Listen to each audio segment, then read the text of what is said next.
بسم الله الرحمن الرحيم. وعن معاذ بن جبل رضي الله تعالى عنه أراد السفر قال يا رسول الله صلى الله عليه وسلم أوصني قال اعبد الله ولا تشركوا به شيئا الحديث إلى آخره.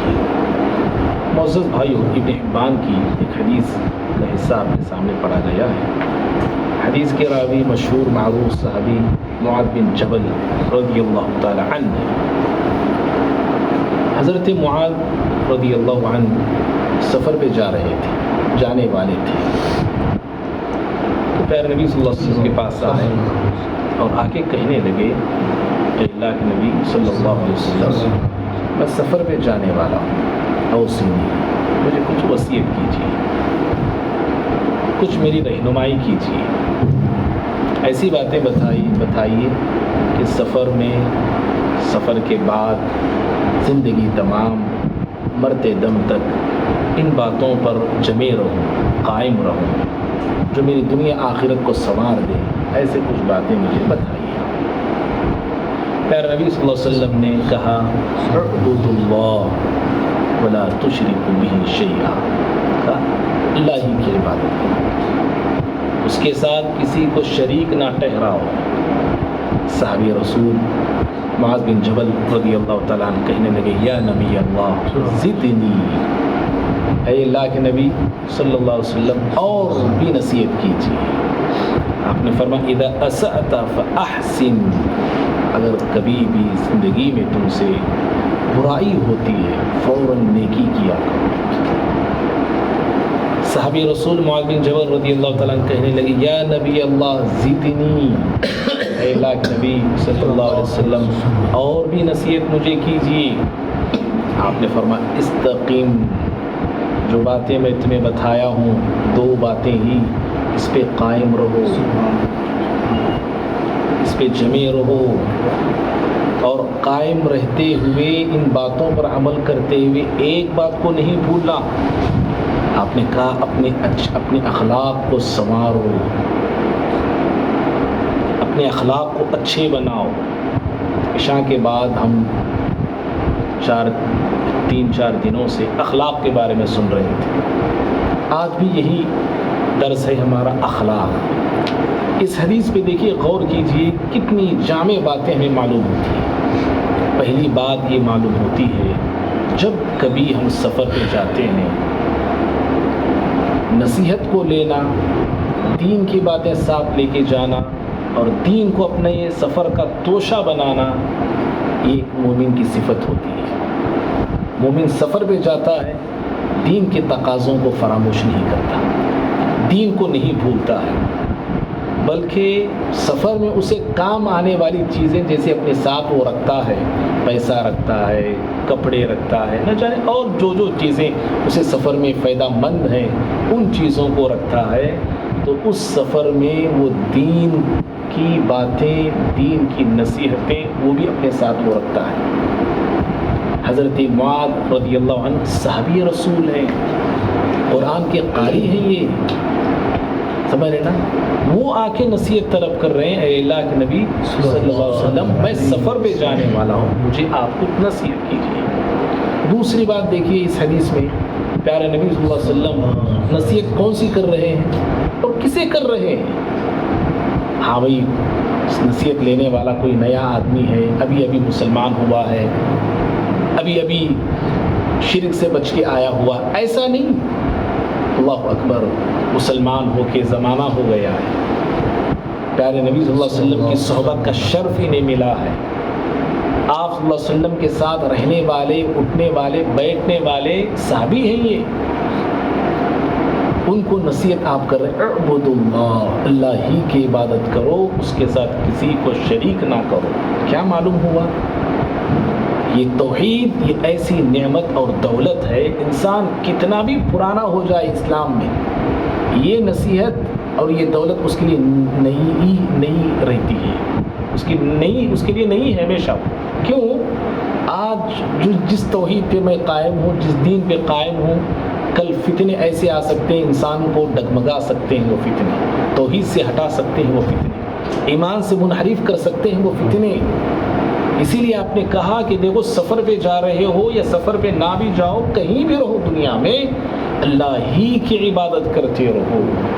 اگر یہ نصیحت اگر کسی کو، ہم میں سے کسی کو کوئی مولوی صاحب بھی آگے کریں، پرانی بات بولے، نبی کون سے بولے؟ اللہ کی عبادت کرنا سب کو معلوم ہے، نیا کیا بولے؟ اللہ نہیں، توحید ہمیشہ ہمارے لیے نئی ہوتی ہے میرے بھائی۔ اس کے اندر جتنے آپ مضبوط ہوتے جائیے پھر بھی آپ کو کمی ہی محسوس لگے گی کہ میں کم ہوں، میں توحید میں، میری توحید میں کچھ خامی ہے، میری توحید میں کچھ کمی ہے۔ یہ بڑی دولت ہے، یہ صرف چند باتیں توحید کے سیکھ لینے سے یہ نہیں سمجھ لینا کہ پوری توحید میرے اندر آ گئی، نہیں نہیں نہیں۔ اگر کھنگال کے دیکھیں گے نا، شرک کے ذرات ہمارے اندر اور نکلیں گے۔ میرے نا ریاکاری کیا ہے؟ کیا کہا اس کو پیارے نبی صلی اللہ علیہ وسلم نے؟ الشرک الاصغر، یہ شرک ہے۔ یہ کیا نہیں ہے ریاکاری؟ کبھی ہم نے کیا سمجھا؟ درگاہ کے سامنے جھکے تو، پہاڑوں کے سامنے، جھاڑوں کے سامنے، پیر مرشدوں کے سامنے جھکے، یہی شرک ہے۔ وہ شرک تو میں نہیں کر رہا ہوں میں، لیکن کتنے ہی ذرات شرک کے ہمارے اندر موجود ہوتے ہیں۔ ہمیں ان چیزوں پہ غور کرنے کی ضرورت ہے۔ اور بھائی اس حدیث میں ایک اور بات ہمیں سمجھنے کی یہ ہے کہ صحابی رسول دیکھیے، ادب دیکھیے، پوچھنے کا ادب دیکھیے، پوچھنے کا سلیقہ دیکھیے۔ کیا بولتے ہیں وہ؟ یا نبی اللہ، اے اللہ کے نبی صلی اللہ علیہ وسلم، زدنی، اور کچھ مجھے نصیحت کیجیے، اور اس نصیحت میں اضافہ کیجیے۔ پوچھنے کا ایک طریقہ بھی ہوتا ہے، سوال کرنے کا ایک ڈھنگ ہوتا ہے، سوال کرنے کا ایک اسلوب ہوتا ہے۔ کسی سے بھی آپ پوچھیں، اسکول میں آپ پوچھ رہے ہیں، کوئی کالج میں پوچھ رہا ہے اپنے لیکچرر سے، یا مسجد میں آپ پوچھ رہے ہیں، یا کہیں باہر آپ علمی محفل میں آپ پوچھ رہے ہیں، ہر عالم سے، ہر استاد سے پوچھنے کا ایک طریقہ ہوتا ہے۔ اس طریقے میں رہ کر، اس اسلوب کو جان کر سوال پوچھنا چاہیے۔ ایسا نہیں کہ آپ جو ہے ان کو پکار کے آپ سوال کر رہے ہیں، ان کو ڈرا کے آپ سوال کر رہے ہیں، نہیں، غلط طریقے ہیں یہ۔ صحابی رسول دیکھیے، یا نبی اللہ، ہاں کیا طریقہ ہے یہ کہ اے اللہ کے نبی صلی اللہ علیہ وسلم، اور مجھے بتائیے آپ۔ پیارے نبی صلی اللہ علیہ وسلم نے پھر نصیحت کی ان کی خواہش کے مطابق، کہا اذا اسأت فاحسن، انسان ہو، ہر انسان سے خطائیں ہوتی ہیں، لغزشیں ہوتی ہیں، انسان ٹھوکر کھاتا ہے، غلطی وہ کر بیٹھتا ہے۔ غلطی ہونے کے بعد، گناہ ہونے کے بعد کمال یہ ہے کہ اس گناہ کو، اس غلطی کو، اس خطا کو دھلوانے کا طریقہ یہ ہے کہ فوراً نیکی کرنا ہے، فوراً بھلائی کرنا ہے، فوراً اچھائی کرنا ہے۔ یہ فوراً یہ کی جانے والی نیکی اور کیا جانے والا عمل اور بھلا کام پچھلے گناہوں کی معافی کا سبب بنتا ہے، پچھلے گناہوں کو دھل کے رکھ دیتا ہے۔ صحابی رسول نے کہا، اللہ نبی اور نصیحت مجھے کیجیے۔ وہی ڈھنگ ہے، پھر وہی طریقہ، یا نبی اللہ، اے اللہ کے نبی صلی اللہ علیہ وسلم، اور مجھے نصیحت کیجیے۔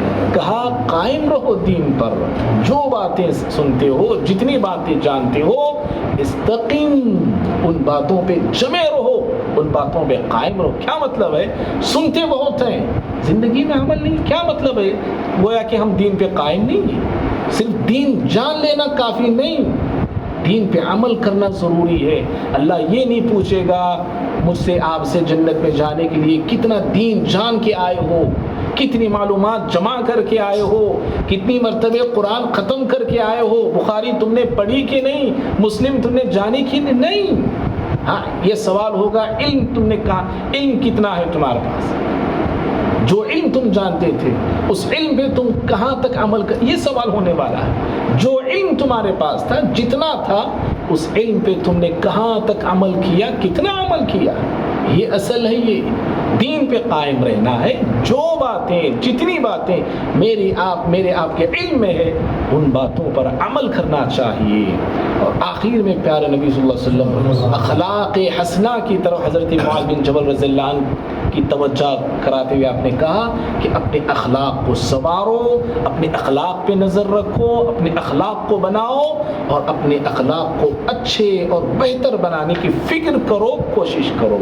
یہ ہر مسلمان کو کرنا چاہیے۔ دیکھیے عبادت کی آپ نے دعوت دی، توحید پہ قائم رہنے کی آپ نے کہا، نیکی کرنے کی پیارے نبی صلی اللہ علیہ وسلم نے تلقین کی معاذ بن جبل کو، دین پر جمع رہنے کی نصیحت آپ نے کی، اور آخر میں کہا کہ دین سب کچھ ہے، اگر اخلاق نہیں تو کچھ بھی نہیں ہے۔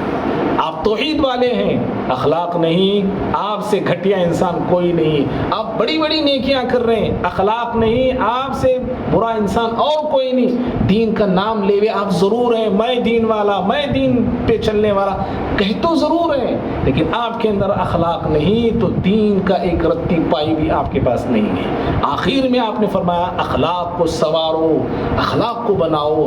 اخلاق ہی سے ایک مومن کی پہچان ہوتی ہے، اخلاق ہی سے ایک مسلمان جانا جاتا ہے۔ اسی لیے میرے بھائی، مجھے، آپ کو، ہم سب کو جہاں ہم عبادت پہ زور دیتے ہیں اخلاق پہ زور دینا چاہیے۔ جتنی ہم نماز پہ زور دیتے ہیں اتنی ہی اخلاق پہ زور دینا چاہیے۔ انہی چیزوں میں کامیابی مضمر ہے۔ اللہ سے دعا ہے اللہ مجھے، آپ کو، ہم تمام اخلاق والے بنائے، دیندار بنائے، دین کے سمجھدار بنائے، اور اخلاقی جو خرابیاں میرے آپ کے اندر موجود ہیں اللہ اپنے فضل و کرم سے ان خرابیوں کو، ان خامیوں کو خوبیوں میں بدل دے۔ اللہ رب العالمین ہم تمام کو نیکی کے راستے پر، دین کے راستے پر مرتے دم تک قائم رہنے کی توفیق عطا فرمائے، آمین۔ سبحانک اللہم و بحمدک، اشہد ان لا الہ الا انت، استغفرک و اتوب الیک۔